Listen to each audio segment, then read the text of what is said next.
এই what is up. আর ঘড়িতে বাজে হচ্ছে 4:30। এখন বের হয়ে যাবো, বাসার দিকে যাব। আর সারাদিন রোজা রাখছি, আর 1.5 ঘন্টা পরে গেছ ইফতার। এই জন্য গলা একদম শুকায় আছে, কথা বলতে কষ্ট হইতেছে। হোয়াট এভার, বাইক স্টার্ট দি। সুন্দর জায়গা, কিন্তু প্রচুর পরিমাণে বালু, এটি হচ্ছে সমস্যা। বাচ্চাদের খেলার জায়গা আবার এদিকে। আর বিকালের ভিডিও নর্মালি সুন্দরই আসে, কারণ বিকালের রোদ ফটোগ্রাফির জন্য বেস্ট, ভিডিওগ্রাফির জন্য বেস্ট। মেন রোডে বের হলাম, এই যে বিকাল। আমার বামে এদিকে কিন্তু হচ্ছে বুড়িগঙ্গা নদী, এবং এদিকে নদী ছিল অ্যাকচুয়ালি, এদিকে পরে হচ্ছে বালু দিয়ে ভরাট করে করে এত কিছু বানাইছে। এবং এখানে যেসব মেগা কমপ্লেক্স গুলা দেখা যাইতেছে, ওগুলো ম্যাক্সিমামই হচ্ছে পানিতে ছিল, ওগুলাতে বালু দিয়ে তারপরে এসব বানানো হয়েছে। হঠাৎ করে সাইকেল এসে পড়ছে আমার সামনে, ভাগ্য ভালো অন্যদিকে তাকাচ্ছিলাম না। তো ইফতারের টাইম চলে আসছে, তো এই জন্য হচ্ছে জ্যাম আরো বাড়বে। What ever, let's get going. এবং অনেকে আমার ভিডিওতে কমেন্ট করে যে ভাই এই অফরোডিং এলাকা কই পাইলেন। এই অফরোডিং এলাকা হইতেছে বেড়িবাঁধ এলাকা। এদিকে এত পরিমাণে মাটি বালু এই সেই, এবং প্রচুর পরিমাণ জ্যামের কারণে রাইডও করা লাগে হচ্ছে একদম বালুর উপরে। তাই এটা কাইন্ড অফ অফরোডই বলতে পারেন। একটু পরেই দেখবেন অফরোডিং শুরু হয়ে যাবে। যাই হোক, অনেক দুঃখিত মন নিয়ে আজকে একটা জিনিস নিয়ে কথা বলবো। আমি নর্মালি এইসব জিনিস নিয়ে কথা আর কি আলোচনা করতে আমার ভাল লাগে না, কিন্তু বাংলাদেশে এই জিনিসটা এত বেশি পরিমাণে হইতেছে যে আজকে আমি এটা নিয়ে বলবোই। আর কি নিয়ে বলবো এটা ভিডিও টাইটেল দেখে আপনারা বুঝে ফেলছেন। ইউটিউবের যে সমস্যা ওইটা হচ্ছে, আপনি যদি এই টাইপের ওয়ার্ড উচ্চারণ করেন, ভিডিওতে বলেন অথবা ভিডিওর কোথাও লেখা থাকে, তখন আপনার ভিডিওর হচ্ছে প্রসেসিং অনেক সমস্যা হয় এবং অনেক ধরনের রেস্ট্রিকশন দিয়ে দেয়। তো এই কারণেই হচ্ছে ওইসব ওয়ার্ড উচ্চারণ আমি করব না, কিন্তু কি নিয়ে কথা বলতেছে এটা তো বুঝতেই পারতেছেন। তো এই জিনিসটা বাংলাদেশে এত পরিমাণে রিসেন্টলি এটা নিউজ শোনা যাইতেছে যে এটা করছে অথবা এটা করার চেষ্টা করছে, এবং চেষ্টা করতে গিয়ে ধরা খাইছে, অথবা করার পরে যে ভিকটিম ছিল সে হচ্ছে পুলিশের কাছে গেছে অথবা রিপোর্ট দিছে, এবং ওইখান থেকে মানুষরা জানছে। এবং অনেক ঘটনাই হচ্ছে কেউ জানতেও পারে না, আর যেসব ঘটনা মানুষ জানে ওইসবের নিউজ আমরা দেখতেছি। এছাড়া আরো অনেক নিউজ আছে যেগুলো হয়তো কখনো ছড়াই নেই অথবা কখনো নিউজ পর্যন্ত আসেই নেই। তো মাগুরার ঘটনাটা তো আপনারা আই গেস বাংলাদেশের এখন সবাই জানে যে ওইখানে কি হয়েছিল এবং ওই বাচ্চা মেয়েটার এখন কি অবস্থা।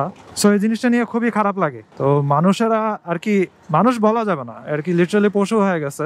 পশুরা মনে হয় এত নীচ কাজ করে না, আই ডোন্ট নো। তো এই কাজ বাংলাদেশে প্রচুর পরিমাণে হইতেছে, এবং যত ধরনের হচ্ছে সাইকো লেভেলের মানুষ ছিল অথবা যাদের ভিতরে পশুত্ব ছিল, তাদের সবার চরিত্র বের হয়ে আসতেছে, এবং এইসব ঘটনা আরো ফ্রিকোয়েন্টলি হইতেছে।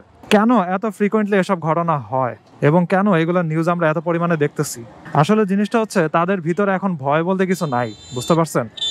ভয় কেন নাই তাদের ভিতরে, এটার আমি সম্ভাব্য কারণ যদি বলি, তাহলে হইতে পারে যে এটার বিচার ঠিক মতো হয়তো হয় না, অথবা প্রমাণ হইতে হইতে, রায় হইতে হইতে অনেক বছর চলে যায়।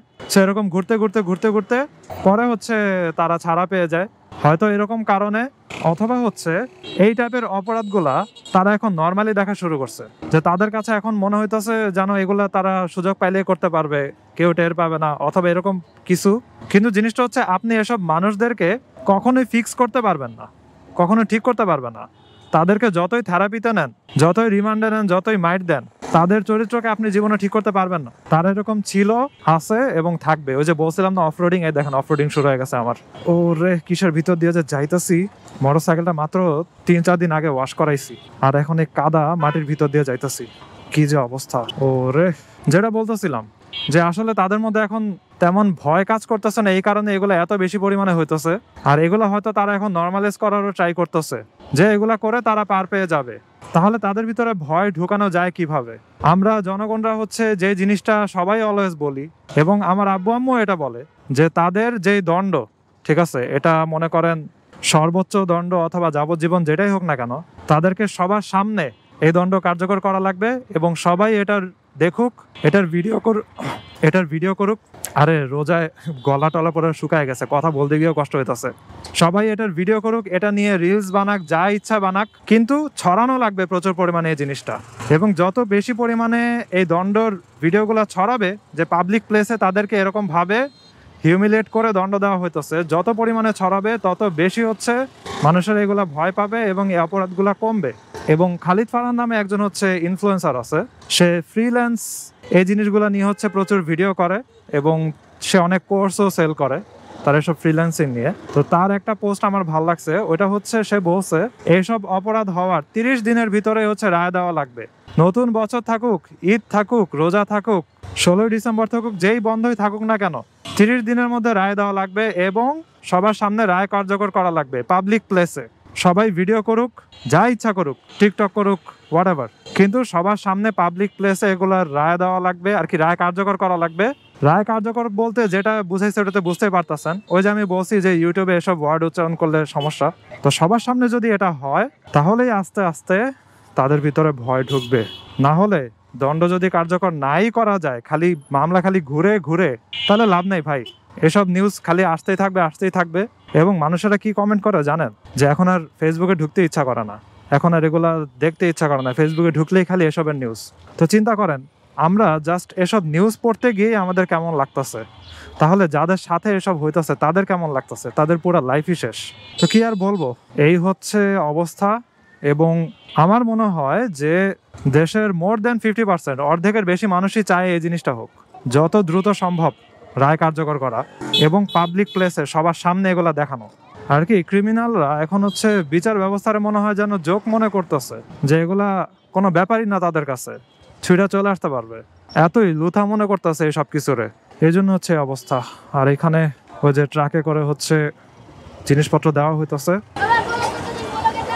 একটা বাচ্চা আমার বলতেছে যে ভাই ব্লগের নাম কি, কিন্তু জ্যামে আসি, ওর সাথে কথা বলা হলো না। বলে যে ভাই ব্লগ করতেছেন, ব্লগের নাম কি? এক্সেসিভ লেভেলের জ্যাম এসব জায়গাতে। এই এলাকাগুলোর বলা হচ্ছে নামা এলাকা। এই রাস্তার ভিতরে মার্কেটে যা দরকার সবকিছুই পাওয়া যায়। এই রাস্তার ভিতরে হচ্ছে বাজারও আছে, আবার জুতা, ব্যাগ, মোবাইল এসব কেনার দোকানও আছে।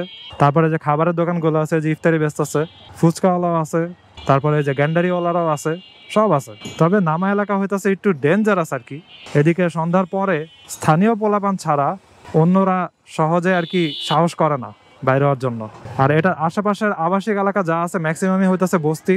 আর বিল্ডিং যেগুলো আছে এগুলার বাসা ভাড়া কমই আছে, কিন্তু সমস্যাটা হচ্ছে চুরিদারি একটু বেশি হয় আর কি। আপনি কম ভাড়াতে থাকতে পারবেন, কিন্তু চুরিদারির রিস্ক অনেক বেশি থাকবে। ট্রাক দাঁড়ায় আছে কেন রে ভাই, ওদের ট্রাকের পিছনে আটকায় আসি, সামনে পুরা খালি, মেজাজটাই খারাপ করে দিল।